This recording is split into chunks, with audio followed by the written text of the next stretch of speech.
예. 예, 복음의 절정과 복음의 실천을 제가 정리한 게 있는데, 일단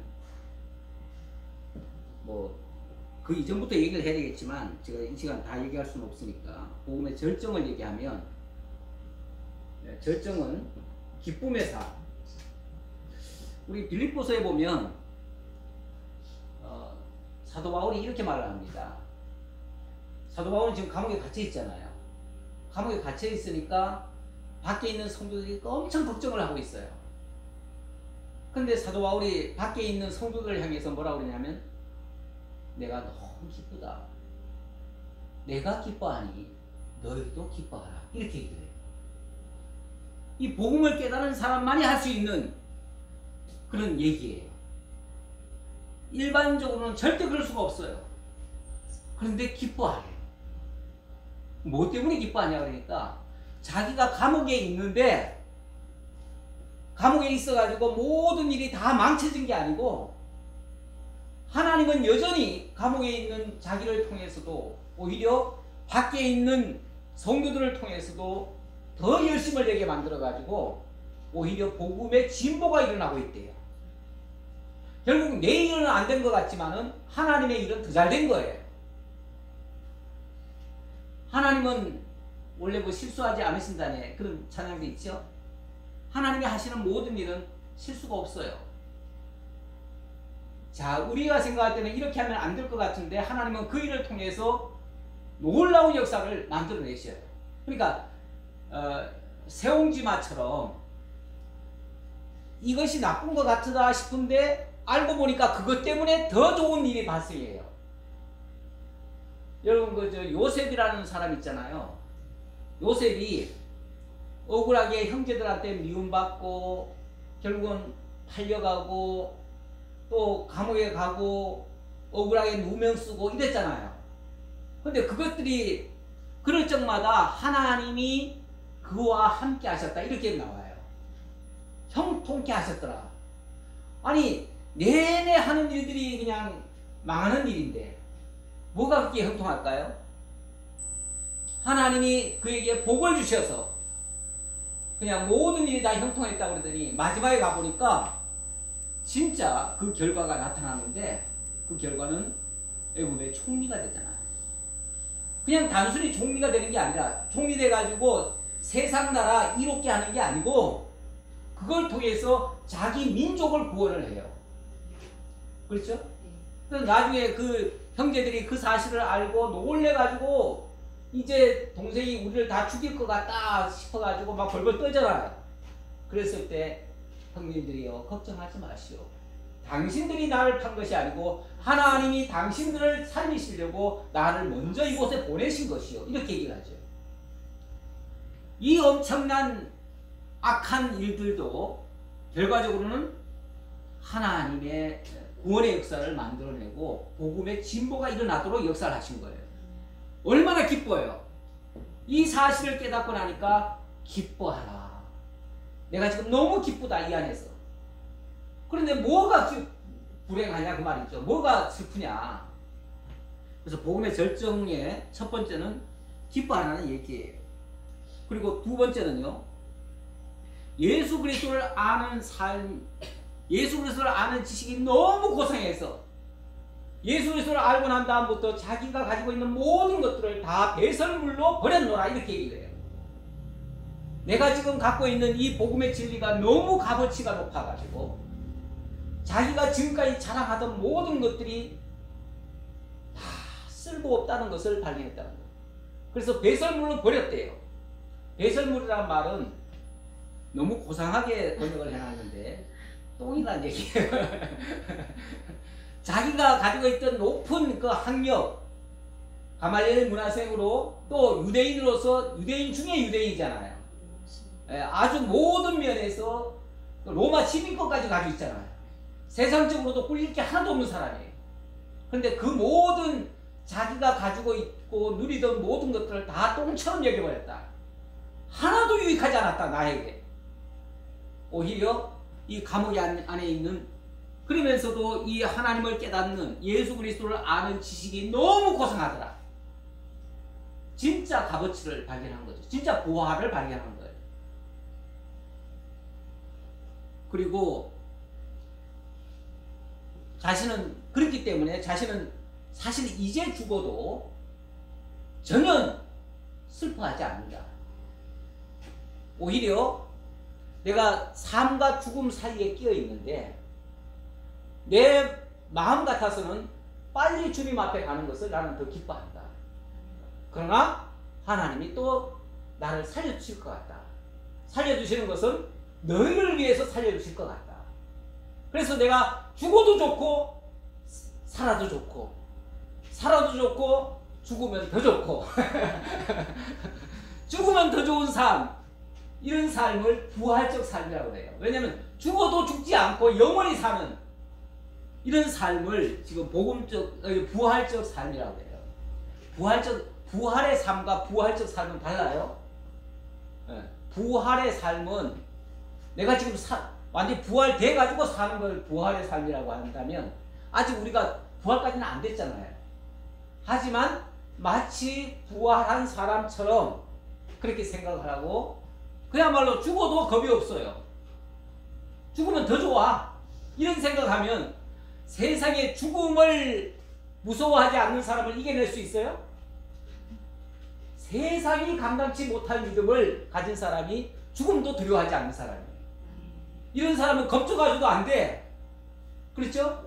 때려 죽인다 그래도 아이 더 좋아 이러는데 뭐 그 사람은 어떻게 이겨먹어요? 죽음을 두려워하지 않는 사람은 이기지 못합니다. 그래서 세상이 감당치 못할 믿음. 히브리서 11장에 보면 온갖 그 죽음의 위협 속에서도 그것들을 다 믿음으로 극복하는 사람들, 이런 사람은 세상이 감당치 못할 믿음이다. 이렇게 얘기를 해요. 그 부활적 삶. 예, 그리고 마지막으로는 하늘 시민권자로서의 삶. 이게 이제 제가 아까 얘기했던 우리의 신분이 이렇게 근본적으로 바뀌었다는 거예요.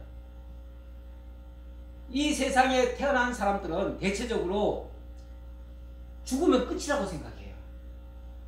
죽으면 끝이니까 죽음이 얼마나 두렵습니까? 세상에 제일 두려움이 죽음이에요. 왜 두려워해요? 죽을까봐요. 죽을까봐 겁이 나. 오늘 나 하마터면 죽을 뻔했어. 이런 소리를 자꾸 하잖아요. 그게 두려워서 하는 말이에요. 근데 이 두려워하는 마음은요, 사단이 지배합니다. 두려워하는 사람에게는 사단이 접근해가지고 얼마든지 속여먹을 수가 있어요. 우리가 두렵지 않으면은 마귀가 안 속습니다. 안 속아요. 자, 이게 복음의 절정이라고 말씀드릴 수 있고, 이제 복음의 실천. 어찌 보면 지금 거룩하라는 말이 거룩한 삶이잖아요, 그렇죠? 거룩한 삶인데 신약적으로 말하면 이게 복음에 합당한 생활이다 그 말이에요. 그래서 이제 이 얘기를 하는 거예요. 예, 복음에 합당한 생활은 먼저 그 빌립보서 이야기로 보면 교회 안에 요디아와 순두개가 서로 그냥 맨날 싸워요. 두 집사 같아요. 두 여집사 같은데 맨날 싸워. 그러니까 사도 바울이 그걸 가지고 이야기를 합니다. 너희 합하라. 마음을 합하라. 아는 것과 믿는 것이 하나 되면 합해야 되는데 자기 생각을 내세우면 절대 합이 안 돼요. 너도 그리스도 앞에서 나도 그리스도 앞에서 그리스도께 순종하는 자세로 합하라. 그래서 갈등을 하해시키고 그리고 기도와 강구로 기도, 강구, 도구 뭐 이런 얘기 쭉 하죠. 빌립보서에서 그 기도도 강조합니다. 그 기도가 바로 하나님 뜻을 살피라는 얘기고, 그리고 나는 일체의 비결을 배우노라 하면서 나는 모든 일에 자족한다 이런 얘기를 해요. 가난에 처할 줄도 알고 부유에 처할 줄도 알고 일체의 비결을 배우노라 이 얘기예요. 이게 자족입니다. 자족. 복음에 합당한 생활은요, 그야말로 자족하는 거예요. 자족 상태. 부족함이 하나도 없어요. 뭐 안타까운 일도 없어요. 다 만족해요. 다 감사해요. 모든 것이 하나님께로부터 왔고 하나님의 뜻을 이루고 하나님의 결과를 만들어내니까 다 자족을 해요. 만족하다고 말이죠. 뭐 형편이 좋아서 만족하는 게 아니라 그냥 가난에 처해도 만족하는, 그게 복음에 합당한 생활이고, 마지막은 연보에 하는 생활. 연보라고 하는 것은 자기를 비워서 희생하며 남에게 모든 것을 주는 삶이죠. 그런 삶, 이게 복음에 합당한 생활이다 그 말이죠. 그러니까 기뻐하라부터 시작해가지고 모든 것에 대해서 만족하고, 그리고 희생 봉사하면서 살아가는 이러한 삶, 이런 것들이 거룩한 삶이다. 그런데 이게 내가 애를 써가지고 만들어지는 게 아니고 나의 신분이 하나님의 사람으로 완전히 탈바꿈 되었다고 하는 사실을 알아야 이게 가능해져요. 그래서 내가 먼저 하나님이 나를 거룩하게 했다는 사실을 인식을 해야 내가 그렇게 만들어져 간다. 이런 뜻으로 제가 오늘 거룩이라고 하는 것을 정리를 하겠습니다. 자, 그 부분에서 좀 더 볼 게 있을는지 모르겠습니다.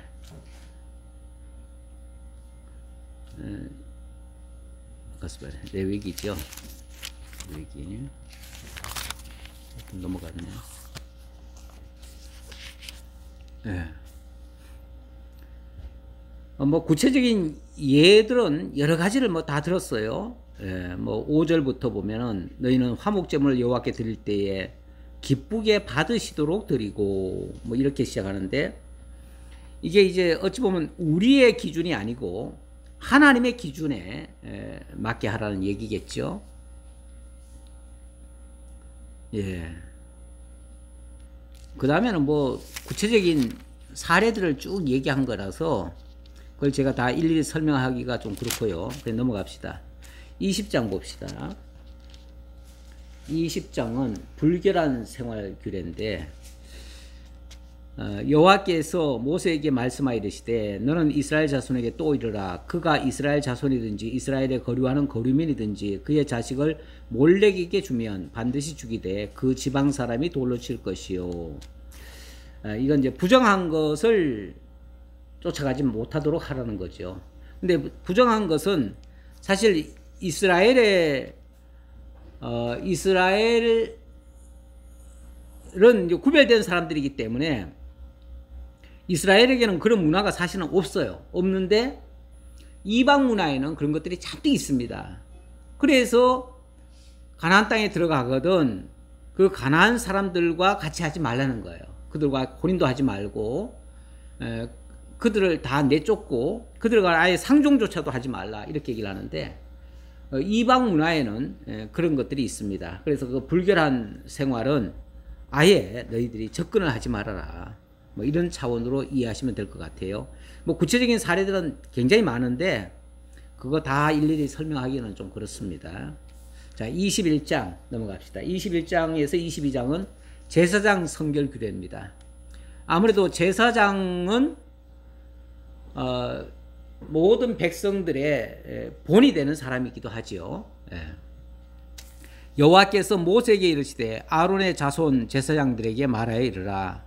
그의 백성 중에서 죽은 자를 만짐으로 말미암아 스스로를 더럽히지 말려니와 그의 살붙인 그의 어머니나 그의 아버지나 그의 아들이나 그의 딸이나 그의 형제나 출가하지 아니한 처녀인 그의 자매로 말미암아서는 몸을 더럽힐 수 있느니라.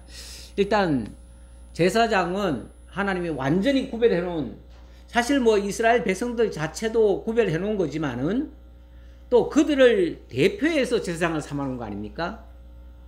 그랬으니까 그 제사장은 완전히 하나님께 속한 자라고 그렇게 인식을 하고 있으라는 얘기예요. 그러니 너희는 아예 구별된 자들이니까 부정한 것은 아예 접촉하지 말아라. 근데 부정한 것 중에 대표적인 게 뭐냐면 시신이에요. 시체예요. 죽은 것들은 다 부정하다고 그래요. 그러니까 그런 것을 절대 접근해서는 안 된다. 그런데 제사장도 어쩔 수 없이 자기 가족 같은 경우가 있잖아요. 그런 경우는 좀 예외다 그 말이죠.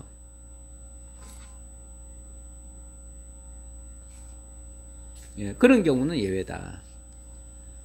그리고 5절 제사장들은 머리털을 깎아 대머리 같게 하지 말며 자기의 수염 양쪽을 깎지 말며 살을 베지 말고 그들의 하나님께 대하여 거룩하고 그들의 하나님의 이름을 욕되게 하지 말 것이며, 어찌 보면 그들의 하나님에 대하여 거룩하고 하나님의 이름을 욕되게 하지 말라 하는 거 보니까 이 제사장은 어쨌든 하나님 편에서 지금 하는 거 아닙니까? 어찌 보면 하나님 편이라기보다도 엄밀하게는 하나님과 인간 사이의 중보자 역할을 해요. 중보자 역할. 중보자 역할을 하니까 백성을 대할 때는 하나님 입장에서, 또 하나님을 대할 때는 백성의 입장에서, 그래서 때로는 백성의 입장에서 하나님께 간구하고 하나님의 입장에서 백성들에게 지시하고 하나님 뜻을 알려주고 이렇게 합니다. 그런데 이 제사장이 만약에 그 역할을 제대로 못하면은 여호와의 이름을 훼손하는 결과가 되어져요. 자, 그래서 그 부분을 조심하느라고 함부로 뭐 하다못해 머리털도 이 털도 함부로 깎지 말아라. 그래서 제사장들이 수염도 덥수룩하게 하고 그렇게 지냈어요. 어떤 분들은 요즘 목회자들을 구약의 제사장이다 이렇게 또 생각하시는 분들이 있는데, 구약의 제사장이라고 하려면은 수염도 깎지 마셔야 돼. 어떤 분들은 여기 또 그런 얘기도 쭉 나오는데, 만약에 결혼을 할 때 반드시 처녀와만 결혼해라. 만약에 그 상처를 했을 때, 그럴 때도 처녀와만 결혼해야 된다. 제가 처음에 그 신앙생활 처음에 할 때, 그때 그 목사님이 그런 얘기를 많이 하셨어요. 목사는 제사장이다. 그러니까 목사는 다시 장가갈 때 처녀 장가 가야 된다. 그러더니 자기 부인이 죽었어요.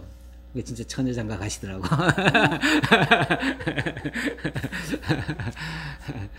근데 오늘날 목사가 구약의 제사장은 아닙니다. 그거는 분명히 그렇게 생각하시는 거는, 구약의 제사장과 목사를 동일시 해버리면은 그 자체가 율법에서 못 벗어난 거예요.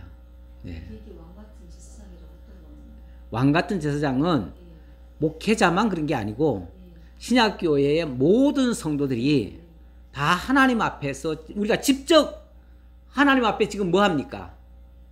기도할 수 있잖아요. 원래 구약시대 같으면요, 개인이 하나님 앞에 기도 못해요. 하나님 아버지여 이런 소리도 못해요. 하나님을 부를 수도 없어요. 오죽하면은 하나님의 이름을 망령되이 일컫지 말라 그래가지고 여호와라는 이름도 못 불렀어요. 구약시대 사람들은.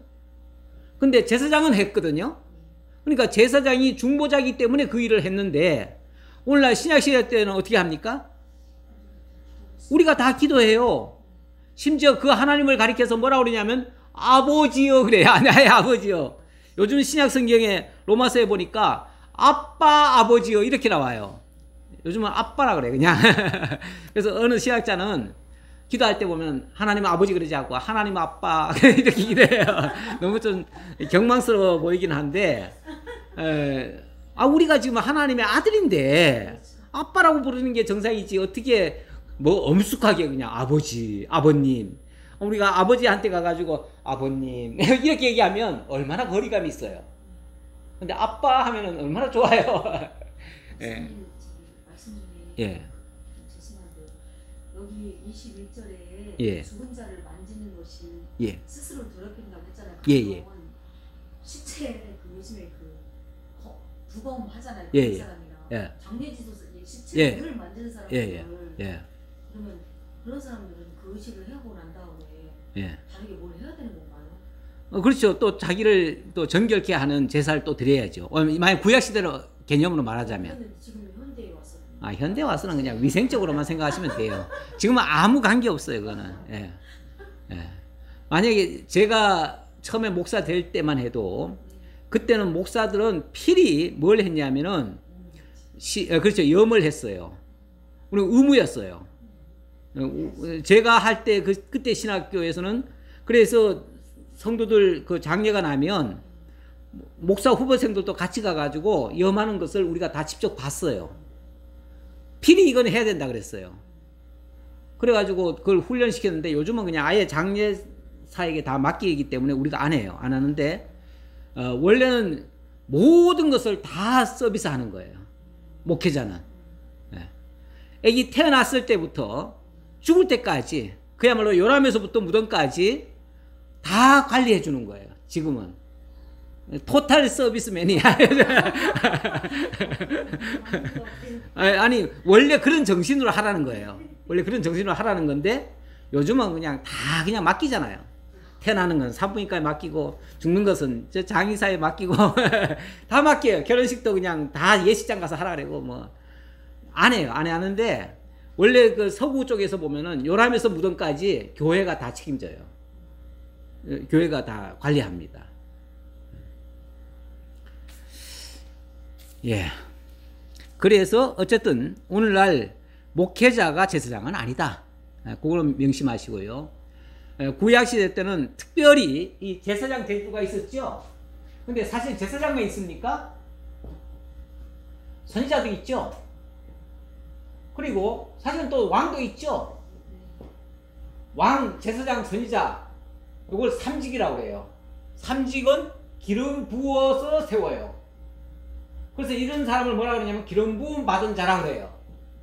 요 기름 부음 받은 자가 하나씩만 받았을 때는 왕이다, 제사장이다, 선지자다 이렇게 불려지는데 만약에 요 세 가지 직임을 온전히 다 기름 부어 받으면은 이 사람을 가리켜서 뭐라 그러냐면 그리스도라고 해요. 그러면은 이 각각 구약의 요 한 직분씩을 받은 사람은 그리스도의 예표적 사람들이에요. 그런데 이 세 가지 기능을 온전히 다 수행하시는 분이 있다면 그가 바로 그리스도예요. 그런데 나중에 보니까 우리 주 예수 그리스도께서 우리 주 예수께서 이 삼직을 다 행사하시더라고요. 그래서 이분은 하나님이 약속하신 그 그리스도시다. 그게 우리의 신앙 고백이 되고 우리가 믿음의 대상이 되는 거예요. 그분이. 왜냐하면 이분이 우리의 머리가 되셔서 우리를 다스려 주시고 우리를 대신해서 하나님과 화목을 시켜주시고 또 우리에게 어떤 길로 가야 되는지 올바른 방향을 가르쳐 주시고 그래서 선지자, 제사장, 왕 역할을 다 해주신 거예요. 그래서 온전히 우리로 하여금 하나님과 교통하게 만들고 하나님과 우리가 원수됐었거든요. 원수된 우리, 그래서 죄와 사망 가운데 빠졌던 우리를 살려서 하나님과 교제하고 하나님의 아들이 되게 하고 하나님과 아버지 관계가 되게 하고 그리고 하나님의 그 복음을 통해서 온전한 진리를 발견하고 그리고 하나님을 경외하며 살아갈 수 있도록 만들어줬으니까. 그래서 이제 우리가 이 그리스도를 통해서만 유일하게 하나님께로 나아갈 수가 있어요. 그래서 예수님이 뭐라고 그러냐면 내가 곧 길이요 진리요 생명이다. 나로 말미암지 않고는 아버지께로 갈 자가 없느니라. 그렇잖아요. 이 그리스도를 통하지 않으면 하나님의 말씀 듣지도 못하고 하나님과 화목하지 못하고 하나님의 통치를 못 받아요. 하나님께 나아갈 수가 없어요. 그래서 유일무이한 인간에게 구원을 줄 자는 예수 이름밖에는 없다. 오직 우리를 구원할 자는 예수밖에 없다. 오직 예수죠. 오직 예수. 자, 그렇게 만들어 주셨다. 그래서 오늘 만약에 내가 제사장이다, 내가 선지자다. 그래서 자꾸 목사들도 또 선지자 노릇하려고 또 그런 사람도 있어요. 심지어는 좀 더 심하면은 왕 같은 역할을 하려고 해요. 교회에서 왕 노릇 하는 수도 있잖아요. 목사가. 절대적으로 그냥 목사의 말이 곧 하나님의 말씀이야. 이래버리면 그가 왕이 되는 거죠. 혹시 며칠 전에 그 영상 보셨나요? 성도들 그 지도급에 있는 사람들 다 앞으로 나오라 그랬더니 머리 박아! 그래가지고 한 20명, 한 30여 명이 쫙 머리 박잖아요. 예? 그렇죠. 다 머리 박았잖아요. 머리 박았는데 어떤 사람은 손을 이렇게 들고 있으니까 이렇게 하니까 저것들은 저 군대도 안 갔다 온 놈들이라고. 그러면서 장로님, 황 장로님 가서 그냥 똥주발을 차버리라고. 일반 목사님이 아니 이단 목사님. 예? 이단 목사님, 일반 목사님. 유명한 목사님이에요. 한때 총회장까지 하셨던 목사님. 누구시겠어요? 몰라요? 전보시라고. 전보시라고 몰라요? 아니 그 영상 한번 찾아보세요. 머리 박아라 하고 한번 찾아보세요.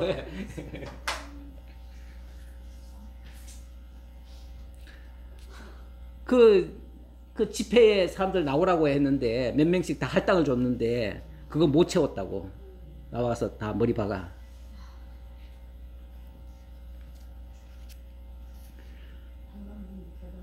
예? 박명분도 세상에. 예. 박으신 분들도. 어떻게 해요? 하나님이 명하시는데. 하나님도 까불면 죽어 그러는 사람인데. 그 얘기 못 들어봤어요?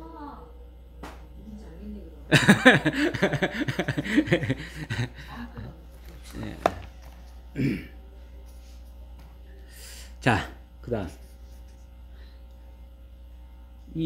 지금 21장 하고 있죠?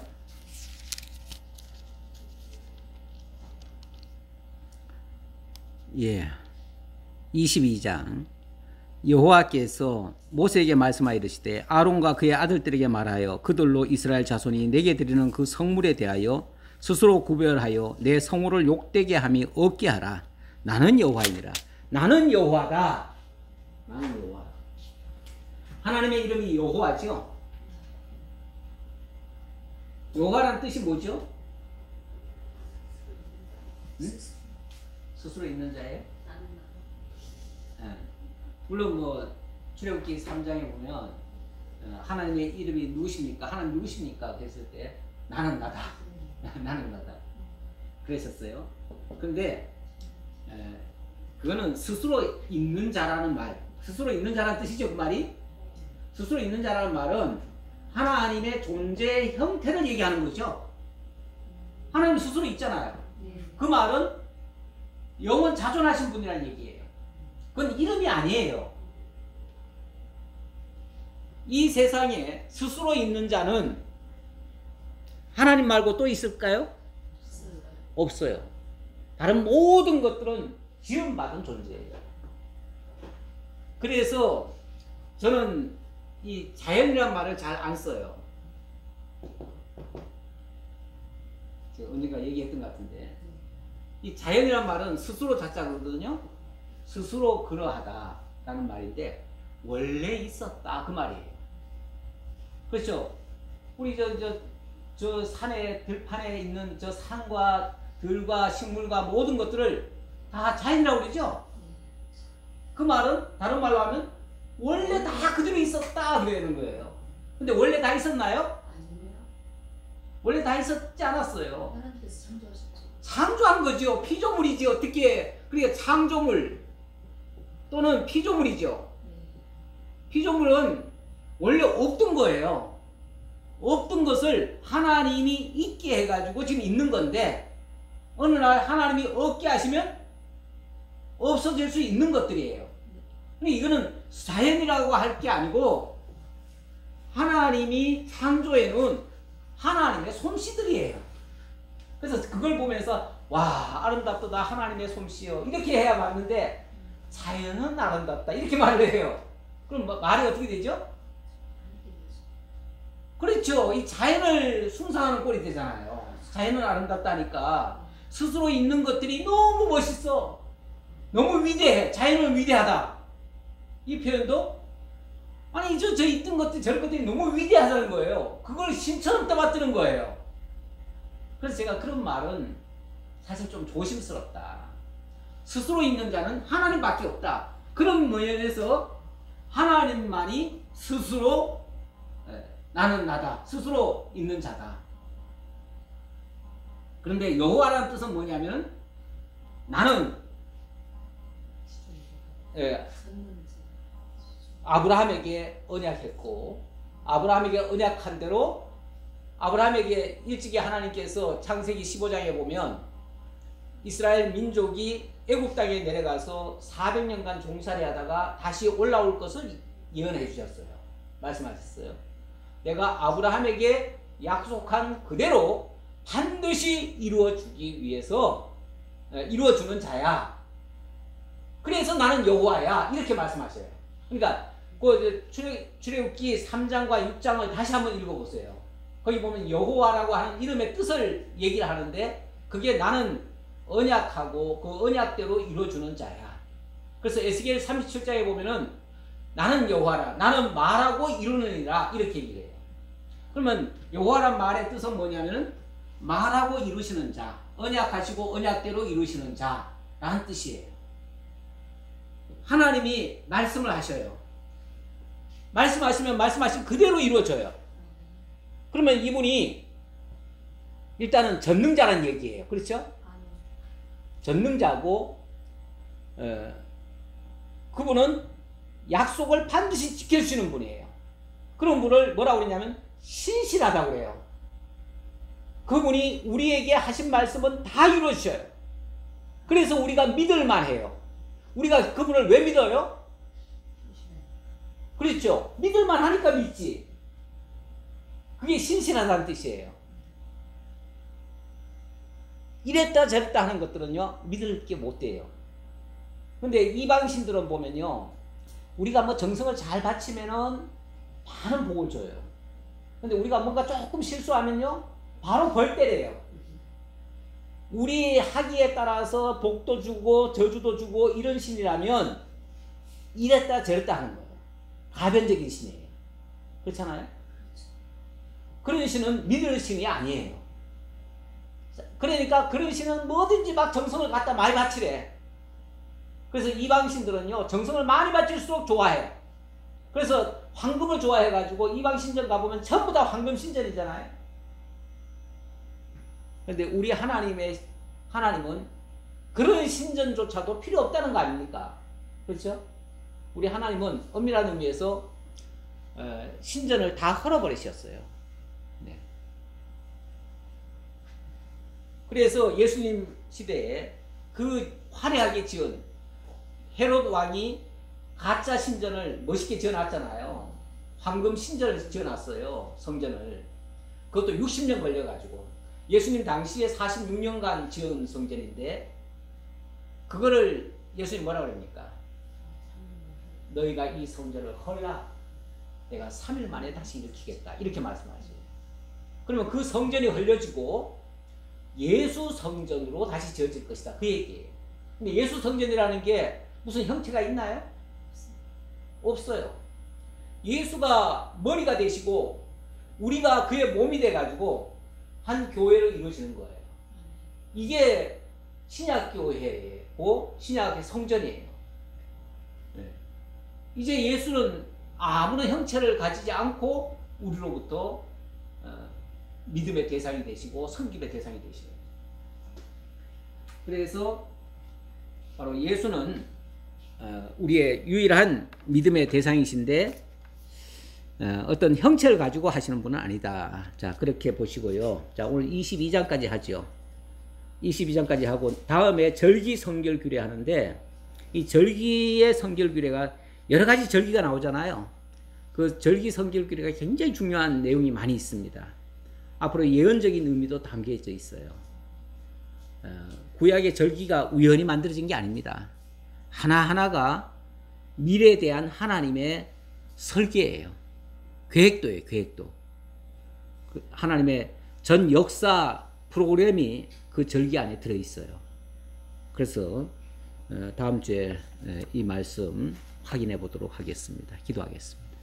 감사합니다. 하나님, 오늘 레위기를 통해서 다시 한번 거룩의 의미, 또 하나님 스스로 계신 우리 하나님의 존재에 대해서, 그리고 하나님이 하시는 그 신실하시고 거룩하신 그런 모습들을 저희들이 확인했습니다. 우리가 모든 하나님께서 깨닫게 해주신 그 진리의 말씀대로 그 거룩에 합당한 생활을 하는 저희 모두가 되도록 인도하시고 또 지켜주셔서 다음 주까지 함께 해 주옵소서. 감사드렸고 예수님 이름으로 기도하옵나이다. 아멘.